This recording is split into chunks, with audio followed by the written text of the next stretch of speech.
Okay, so my topic was sustaining energy demands for a growing population.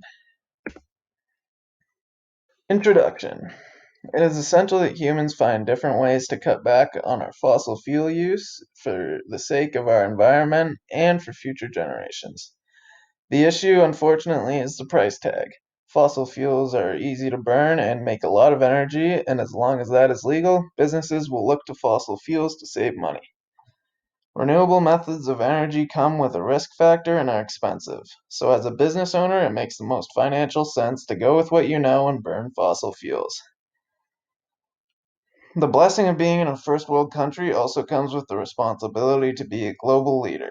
We must pilot and perfect new technologies so that they can be improved upon and become standard for the rest of the world.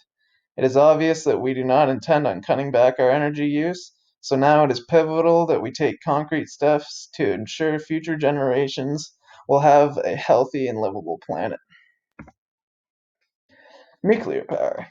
As of right now, it is apparent that nuclear power will be the path we must take to meet our massive energy needs while still protecting our environment.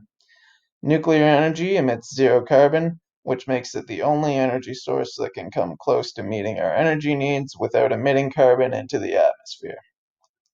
Although nuclear energy runs a risk when it comes to meltdowns, new technologies and standards allow us to keep workers in the plants and people living near the plants safe. This is a high cost, but the changing climate is calling for us to take action. Bruce Power. Bruce Power alone generates 30% of our province's power at a cheaper rate than the average price for residential power. Here's some information taken from their website. Bruce Power has signed a long-term agreement with the province to refurbish 6 of its 8 units, investing 13 billion private dollars into these publicly owned assets. So what this means is every single person, Bruce Power isn't a privately owned company, but people who work there all own shares in it. Bruce Power's life extension program will create and sustain 22,000 jobs annually while injecting $4 billion into Ontario's economy each year.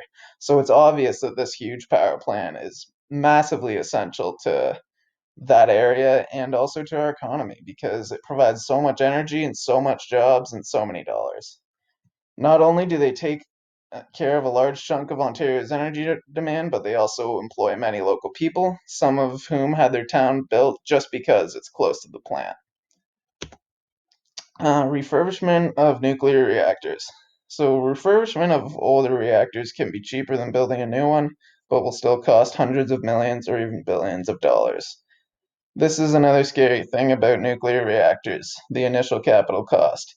The price tag issue must make it obvious that developing countries likely aren't racing for an extremely expensive risk, and that developed countries should pay the price and try nuclear reactors so that the new technologies can be developed and the price of those technologies will decrease.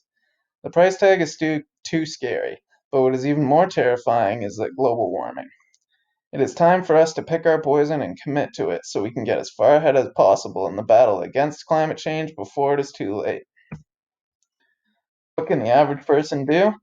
Alternative energy sources such as wind and solar are becoming less expensive than harvesting energy from coal and natural gas. This is because of the miraculous innovations made. Solar panels have been improved to harvest more energy and use a smaller surface area, a factor that has helped drop the cost of solar panels significantly. This development has led to a plummet in prices for solar power, which makes them affordable for everyday people looking to reduce their carbon footprint. Wind power is in a similar situation where it has no carbon emissions, but we don't have the technology for it to be the backbone of our nation's power supply. Adding on to that, solar and wind energy extraction can be dramatically improved when coupled with a smaller modular nuclear reactor. The mayor of Idaho Falls actually commented on this. She said that smaller modular reactors integrate beautifully and seamlessly with wind, with solar, with some of those other sources that may be intermittent but that are also carbon free.